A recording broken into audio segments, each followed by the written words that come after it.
సత్యసాయి జిల్లాకు ఓ యువతి ఆధార్ కార్డుతో కేటుగాళ్లు నకిలీ కంపెనీ సృష్టించి దానికి జీఎస్టీ నంబర్ తీసుకుని 4 కోట్ల పన్నును ఎగవేశారు. ఈ ఘటన స్థానికంగా కలకలం రేపింది.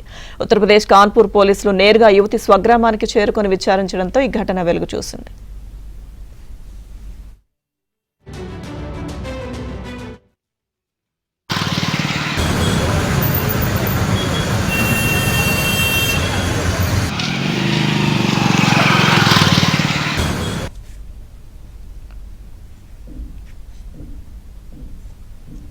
బెంగళూరులో ప్రైవేట్ కంపెనీలో పనిచేస్తున్న యువతి ఆధార్ నెంబర్ సంపాదించి దాని ద్వారా నకిలీ కంపెనీని సృష్టించారు. దానికి సంబంధించి ఓ జీఎస్టీ నంబర్ కూడా తీసుకున్నారు.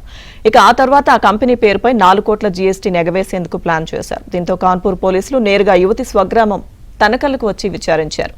యువతి కుటుంబ పరిస్థితులు గమనించిన పోలీసులు ఇది నేరగాళ్ల పనిగా నిర్ధారించుకొని వెనుతిరిగారు.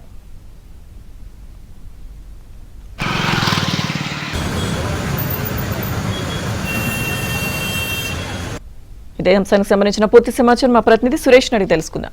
సురేష్, బెంగళూరులో చిన్నపాటి ఉద్యోగం చేస్తున్న ఓ యువతి ఆధార్ కార్డుతో కొంతమంది కేటుగాళ్లు ఫేక్ కంపెనీని సృష్టించారు. ఫేక్ కంపెనీని సృష్టించడంతో పాటు జీఎస్టీ నంబర్ ఆధారంగా ఆధార్ కార్డుతో జీఎస్టీ నంబర్ క్రియేట్ చేసి 4 కోట్ల రూపాయల జీఎస్టీని ఎగవేశారు. దీనిపైన ఉత్తరప్రదేశ్ రాష్ట్రంలోని కాన్పూర్ లో కేసు నమోదైంది. జీఎస్టీ ఎగవేతకు సంబంధించి దర్యాప్తులో భాగంగా ఆధార్ కార్డులో ఉన్న అడ్రస్ మేరకు జీఎస్టీ అధికారులు సత్యసాయి జిల్లా తనకల్ల మండల పరిధిలోని యువతి స్వగ్రామానికి చేరుకుని అక్కడ పోలీసులతో కలిసి విచారించారు. అయితే యువతి కుటుంబ సభ్యులతో మాట్లాడడంతో పాటు గ్రామస్తులతో విచారించిన సమయంలో కేవలం యువతి ఆధార్ కార్డుతో పాటు ఫేక్ ఆధార్ కార్డు ఆధారంగానే ఈ జీఎస్టీ మోసాలకు పాల్గొన్నట్లు కూడా జీఎస్టీ అధికారులు గుర్తించారు. దీంతో అయితే గ్రామంలో విచారించడంతో యువతి బెంగళూరులో చిన్నపాటి ఉద్యోగం చేస్తుంది. కేవలం 30-40 వేల రూపాయలు జీతంతో ఒక ప్రైవేట్ కంపెనీలో ఉద్యోగం చేస్తుందంటూ కూడా గ్రామస్తులు జీఎస్టీ అధికారుల దృష్టికి తీసుకెళ్లారు. దీంతో జీఎస్టీ అధికారులు యువతికి ఎలాంటి సంబంధం లేదు, కేవలం యువతి ఆధార్ కార్డు ఆధారంగానే కొంతమంది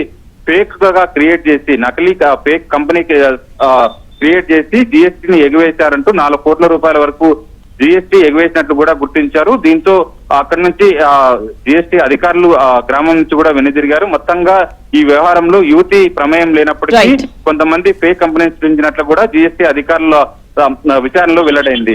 Lakshmi Durga. Right Suresh, thank you.